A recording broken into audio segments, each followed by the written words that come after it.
Bonjour et bienvenue au balado Les Exportants, une initiative de Carrefour Québec International. Nous poursuivons nos balados spéciaux Exportateurs étoiles et aujourd'hui, j'ai la chance de rencontrer Nathalie Nassiri, directrice générale de Bleu Lavande. Bleu Lavande est l'entreprise finaliste en diversification de marché pour la région de l'Estrie. Madame Nassiri nous parlera de leur croissance fulgurante et de leur changement de positionnement qu'ils ont vécu au cours des dernières années. Ils sont entre autres présents aux États-Unis et vendent via la plateforme Internet de Costco. Donc, je vous invite à écouter cette entrevue qui est fort intéressante. Mais tout d'abord, j'aimerais m'entretenir avec Daphné Tousignan-Maurice de chez Desjardins, notre partenaire pour les balados Exportateurs étoiles. Daphné, toi qui accompagnes les entreprises là, dans les transactions à l'international, as-tu des conseils pour les entreprises qui exportent sur des nouveaux marchés? Bonjour. Oui, pour une diversification de marché, je vous conseille fortement de regarder quels moyens de paiement vous voulez offrir pour vous faire payer. Allez-vous être dans les chanceux qui allez pouvoir avoir un paiement d'avance avant même que votre marchandise quitte? Vous allez recevoir le paiement. Si c'est le cas, vos risques sont très bien gérés.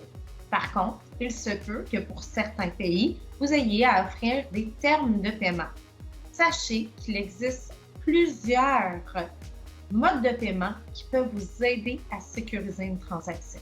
On peut parler de lettres de crédit documentaire, d'encaissement documentaire ou même de garantie comme des lettres de crédit stand-by ou des lettres de garantie.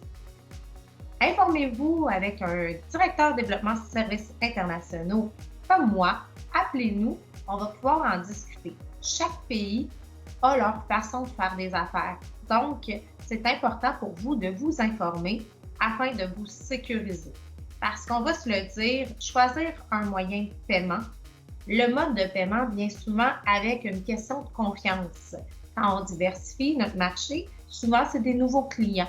Donc, on va vouloir s'assurer de recevoir le paiement en échange de notre marchandise.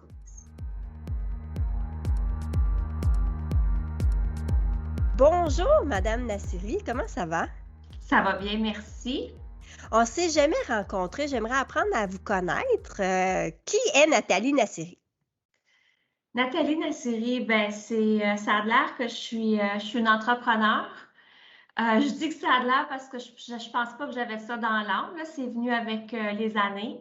Je suis une mère, je suis une personne qui jongle beaucoup, comme beaucoup de femmes professionnelles, mais qui a beaucoup de plaisir dans son travail, puis qui changerait rien pour rien, là. Vous dites que vous ne saviez pas que vous étiez entrepreneur. Comment vous l'avez découvert? Ben, je l'ai découvert en l'essayant. Dans le fond, je l'ai découvert en faisant le saut en PME chez Bleu Lavande. J'ai pris la direction générale en tant qu'employée parce que ça me tentait d'essayer le défi de la plus petite entreprise parce que j'avais toujours fait ma carrière en grande entreprise. Et j'ai eu la piqûre. J'ai réalisé que tu sais, je suis capable, j'ai la volonté, j'ai beaucoup de passion. Puis, ce qui m'avait beaucoup aidé dans la grande entreprise, c'était le sentiment d'entrepreneurship que j'avais, tu sais, de vouloir faire des projets, mettre des nouveaux produits en développement. Fait que ça m'avait déjà peut-être donné une bonne indication que, tu sais, il y a la fibre entrepreneuriale en moi. Mais c'est vraiment en arrivant chez Bleu Lavande que j'ai pu étendre mes ailes puis réaliser que je me retrouvais dans mon élément. Je peux comprendre ce sentiment-là. Fait que vous vous sentez en ce moment comme un poisson dans l'eau.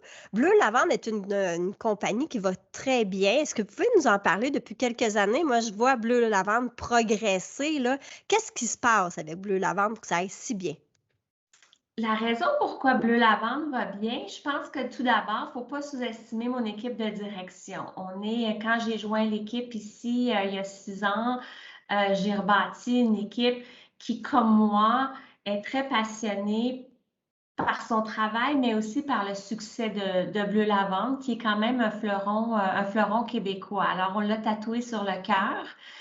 Ce qui marque beaucoup son succès, je pense que c'est le focus qu'on a eu à améliorer notre produit. Ce que je veux dire par là, c'est que c'est un produit qui est dans la vague des tendances des produits naturels, des produits d'aromathérapie, des produits de mieux-être.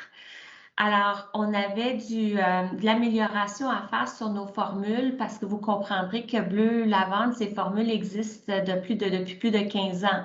Il y a 15 ans, on ne parlait pas de produits naturels nécessairement.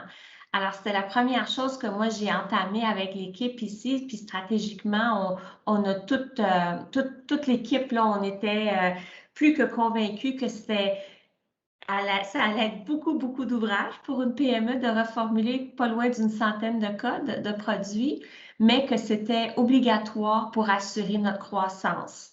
Par la suite, une fois qu'on a été capable de vraiment avoir un portefeuille de produits qu'on pouvait appeler fièrement naturels, on s'est activé, l'équipe et moi, dans les salons internationaux, vraiment pour aller, comme on dit, prober, voir est-ce que l'intérêt des acheteurs à l'extérieur, à l'étranger est là.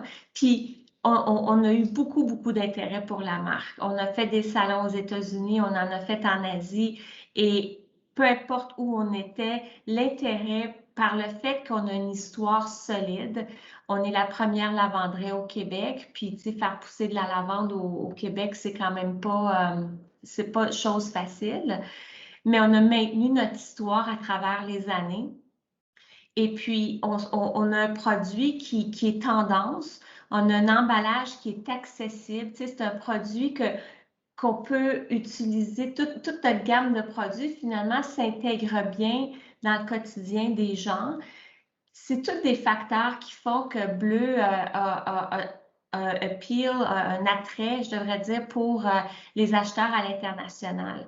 C'est sûr que la pandémie nous a ralenti. Ça, je ne vous cache pas que notre croissance internationale a pris un coup, je dirais, par la pandémie.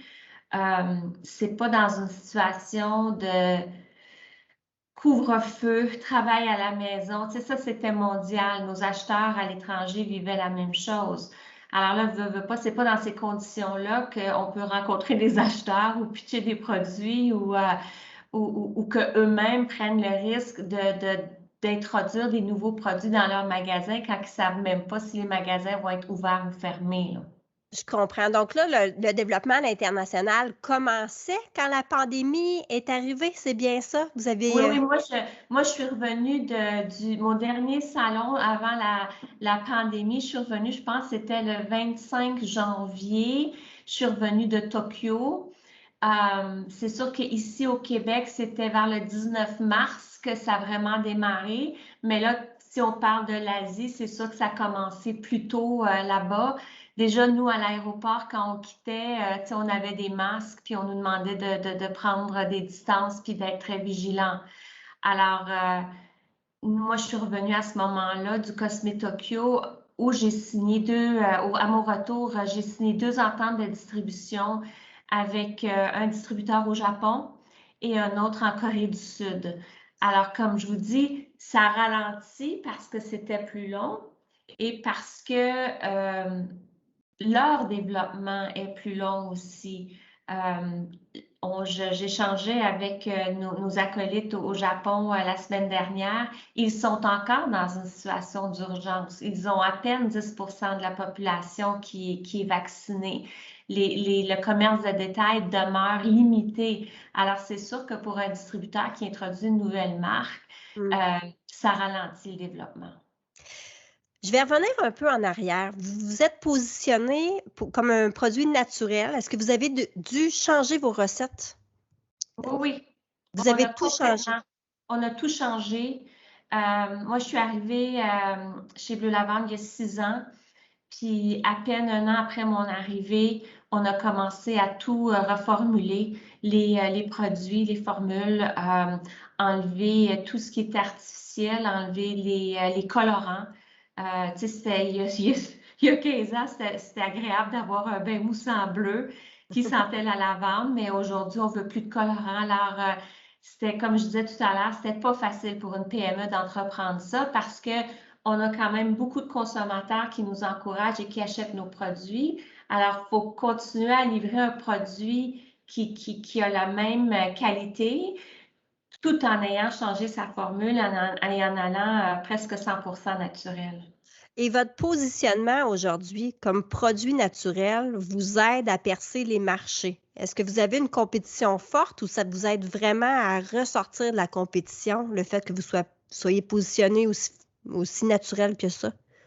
Je pense que c'est ce qui est la recette de notre succès à l'étranger, c'est le fait qu'on a une histoire. Déjà d'être une marque canadienne, québécoise, ça a une valeur, j'ai appris, énorme à l'étranger, surtout en Asie.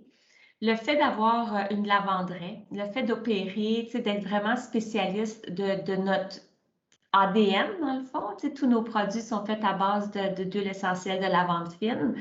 Alors, le fait d'en cultiver rajoute beaucoup de valeur aux yeux des acheteurs pour la marque parce que c'est une histoire qui est vraiment tangible. Et le fait d'être naturel aussi.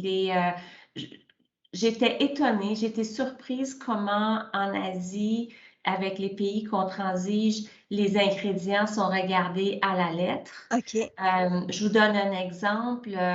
Un conservateur souvent utilisé que beaucoup d'entreprises appellent naturel, qui est mon Dieu, le nom m'échappe, là, mais moi, je ne le mets pas, par exemple. OK. Moi, je ne le mets pas parce qu'il est quand même pas assez naturel pour plusieurs personnes. Il faut se dire que dans l'industrie des produits ménagers, des produits cosmétiques, il y a beaucoup de ce qu'on appelle du greenwashing. Ce que je veux dire par le greenwashing, c'est qu'on donne une allure naturelle, on rajoute un ou deux ingrédients naturels ou bio et on fait un constat sur l'emballage que ce produit contient des produits naturels. Alors, le consommateur part vite en se pensant, ah ben c'est cool, j'ai un produit naturel, ce qui n'est pas nécessairement le cas. Alors, c'est ce que j'appelle le phénomène du greenwashing. Et ça, moi, j'embarque pas là-dedans. Je veux pas que l'entreprise embarque là-dedans. On est très transparent par rapport à nos ingrédients, puis c'est notre fierté. Donc, là, vous faites une croissance fulgurante, là. Au Québec, vous avez pris des parts de marché c'est important. Vous êtes même chez Costco. Oui. Par la suite, votre développement de marché à l'international s'est fait comment? Vous parliez de salon. Vous avez été sur quel territoire en premier? On a été sur le territoire américain en premier, mais il faut se dire que même que ce soit un salon aux États-Unis ou même qu'il soit dans l'Ouest canadien, les gens se déplacent. Avant la pandémie, on pouvait être à un salon à Las Vegas, puis on pouvait voir autant de gens qui venaient de l'Asie ou de l'Europe. Alors, c'est sûr qu'il y avait beaucoup d'Américains. On a commencé avec les États-Unis, puis quand Cosme Tokyo est arrivé, l'invitation nous est venue par le gouvernement du Québec qui créait un événement, si vous voulez, qui vous cherchait à regrouper des fabricants d'ici pour aider les PME justement dans leurs initiatives et activités d'exportation. Alors, on s'est dit, ben, pourquoi pas? Puis finalement, ça a été très payant pour nous, là. Donc, ça serait votre deuxième marché d'exportation? Oui. OK, parfait. Votre moyen de distribution aux États-Unis, comment ça fonctionne? On travaille avec des distributeurs là-bas qui deviennent, grosso modo, un partenaire de logistique finalement. C'est que dans le fond, c'est des distributeurs qui, eux, représentent ou vendent à des détaillants ou à des salons ou à des spas, peu importe le réseau dans lequel ils sont. Alors, c'est pratique pour nous parce que comme nous n'avons pas encore d'installation aux États-Unis ou un entrepôt aux États-Unis, notre distributeur devient vraiment notre partenaire de distribution, un partenaire de logistique. Est-ce que vous pensez, quand vous disiez nous n'avons pas encore, est-ce que vous pensez ouvrir d'autres bleus lavande ailleurs dans le monde? Non, je ne pense pas ouvrir d'autres bleus lavande ailleurs dans le monde, mais je pense qu'il faut être réaliste de se dire qu'à un moment donné, si l'importance régionale ou les frais de transport deviennent trop importants, il va peut-être falloir qu'on ait des bureaux, un entrepôt à l'extérieur pour l'expédition. Tu sais, il faut se dire qu'ici, on est à Magog, ça serait très concevable pour nous d'avoir un entrepôt aux États-Unis à 45 minutes de nos bureaux, là. Et là, les frais de transport peuvent être significativement plus intéressants. Je comprends. Vous vendez en ligne. Est-ce que c'est une grosse portion de vos ventes qui se fait en ligne? Oui, c'est une grosse portion de nos ventes qui se fait en ligne et elle a d'autant plus pris de l'importance avec la pandémie parce que, bon, les gens se sont tournés vers les achats web, mais aussi parce qu'on est dans le segment mieux-être. Alors, la pandémie a eu beaucoup, beaucoup de négatifs, là, puis je veux pas minimiser ça, mais je pense que si on essaie d'en retirer quelque chose de positif, c'est le temps qu'on a eu à pas être dans notre voiture, à pas courir à droite à gauche faire des commissions, tu sais, être à la maison puis s'occuper peut-être plus de soi. Moi, c'est ce que j'ai vu, la tendance que j'ai vue dans l'utilisation de nos produits qui sont vraiment axés sur le mieux-être, c'est que ben, tu as le temps après ton bain de t'hydrater ou de te donner un soin spécifique que autrement, quand tu es toujours sur la go et toujours pressé, que tu n'as pas nécessairement le temps de prendre. De aérer ta maison avec des parfums naturels d'huile essentielle, par exemple, qui sont très bons pour le moral et pour la détente. Ben, tu sais, je suis la première à dire que j'avais pas nécessairement le temps de me plonger dans une routine mieux-être avant la pandémie. Est-ce que vous avez fait une campagne marketing différente en lien avec la pandémie? Est-ce que votre Oui, axe? on a ajusté nos messages. On a ajusté nos messages justement parce que, ben, comme les gens étaient plus souvent, veut pas à la maison, on a ajusté les messages pour justement apporter des astuces d'utilisation par rapport à nos produits que je pense ont été appréciés aussi parce qu'on a reçu des messages par rapport à ça de nos consommateurs. C'est ça qui est intéressant aujourd'hui avec les médias sociaux, c'est que par une action prise peut générer rapidement du feedback qui est toujours très intéressant. Justement, vous parlez des médias sociaux, ça prend une place de plus en plus, c'est plus important que ce l'était. Est-ce que vous pensez qu'une entreprise pourrait survivre sans les médias sociaux? C'est Non, terminé, hein, ce temps-là? Il faut vraiment s'impliquer.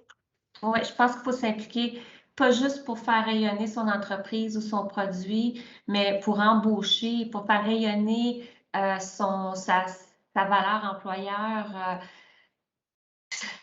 Puis, c'est fou, mais oui, c'est triste, là. Je veux dire, moi, tu sais, il y a un côté de moi qui est mère, puis un côté de moi qui est professionnel, entrepreneur. Puis mon côté professionnel, entrepreneur, tu sais, je comprends très bien que les médias sociaux, on ne peut pas passer à côté de ça. Puis j'ai mon côté de mère qui est comme, mon Dieu, il me semble que les enfants sont tout le temps sur les médias sociaux. Oui. Je pense que c'est comme toute bonne chose, il faut doser. Oui, oui. Vous avez vraiment une belle entreprise. Qu'est-ce qui s'en vient pour Bleu Lavande? Écoutez, qu'est-ce qui s'en vient pour Bleu Lavande? C'est certain qu'actuellement, il y a beaucoup de choses qui sont venues à Bleu Lavande. Nous avons, dans la dernière année, investi, on est à 8 millions dans une relocalisation de notre lavanderie, bâtir un centre immersif, vraiment 360 de l'expérience de la lavande, une expérience aussi signée Moment Factory. La relocalisation, comme je vous disais tantôt à Magog, pas seulement que de notre lavanderie, mais de notre centre de distribution, alors notre entrepôt, les bureaux administratifs. Ça en a fait tout ça à travers la COVID. Là, on est dans la phase où on digère. On digère beaucoup, beaucoup de changements. On a accueilli aussi beaucoup de nouveaux employés. Vous êtes combien maintenant? Vous êtes une équipe de On est 27 à temps plein. On a une quarantaine touristique. On a une boutique qui va être ouverte à l'année, qui a pignon sur rue, avec laquelle on apprend et apprécie à travailler aussi, qui change un petit peu notre routine. Alors, je dirais que pour les quelques prochains mois, c'est de continuer à bien absorber et ajuster nos façons, nos procédures. Mais je commence déjà à regarder pour justement repartir l'envolée internationale parce que je pense que ça va être une question de mois là, avant que les frontières ouvrent et que cette portion d'activité commerciale recommence. Alors, ça c'est sûr que c'est gros dans mon agenda. Je travaille aussi, je suis une des chefs de file de la Caisse de dépôt et de placement et je participe avec eux dans toute l'initiative du virage numérique. Alors, Bleu Lavande va entamer aussi un gros virage numérique qui est absolument nécessaire pour nous supporter dans la croissance qu'on a eue et continuer à nous supporter pour la croissance que je cherche à avoir dans les prochaines années. Alors, je dirais que l'assiette est quand même pas mal pleine, mais que de choses positives. Quand vous parlez de virage numérique, qu'est-ce que vous voulez dire exactement? Ce que je veux dire par virage numérique, c'est l'intégration de tous nos systèmes. OK. Que ça soit de la caisse de notre nouvelle boutique à nos transactions web, à comment les gens travaillent, à utiliser moins de papier, notre système comptable, ce virage numérique-là, on doit le faire. Puis je suis contente de le faire parce que justement, ce que j'ai appris aussi avec la diversification opérationnelle de multi-réseaux et dont l'international, c'est que la structure doit être très solide pour absorber les changements. Et puis, pour passer à la prochaine étape, Bleu Lavande veut faire ce virage-là qu'on considère clé. Est-ce que l'exportation est un incontournable pour vous? Incontournable. Puis comment voyez-vous votre expansion? Là, vous avez quand même pris une bonne part de marché. Quel est votre rêve? Quel est mon rêve? Mon rêve serait d'être dans les 5 continents. Pourquoi pas? Moi, j'y crois. Vous êtes gentil. Moi aussi, j'y crois. Comme mot de la fin, j'aimerais vous dire que vos produits sont fantastiques. Je les ai découverts cette année et je suis tombée en amour avec Bleu Lavande. Donc, félicitations pour votre travail. Je pense que vous êtes une dirigeante qui rayonne énormément, puis vous allez aller loin. C'est très gentil. Merci beaucoup. Si cet épisode vous a plu, partagez-le avec un ami. Nous serions reconnaissants si vous pouviez noter et évaluer notre série à l'endroit où vous écoutez vos balados, incluant Google Podcast, Apple et Spotify. Votre recommandation et vos commentaires aideront les auditeurs à nous trouver aussi. Merci à Desjardins, partenaire de l'événement Exportateur Étoile 2021. Cette série spéciale du balado Les Exportants est une production de Carrefour Québec International, tout droit réservé. Bravo aux lauréats et merci aux personnes qui ont participé à la création et à la mise en onde de l'épisode d'aujourd'hui. CQI remercie aussi ses partenaires financiers, Développement économique Canada et le gouvernement du Québec. Vous pouvez obtenir plus d'informations sur Carrefour Québec International sur notre site web au cqinternational.org. Le balado régulier Les Exportants sera de retour la semaine prochaine. Le prochain épisode de la série spéciale reviendra dans 2 semaines et ainsi de suite, en alternance tant qu'il y aura des lauréats. Merci d'avoir écouté Les Exportants, série spéciale Exportateur Étoile 2021. À bientôt!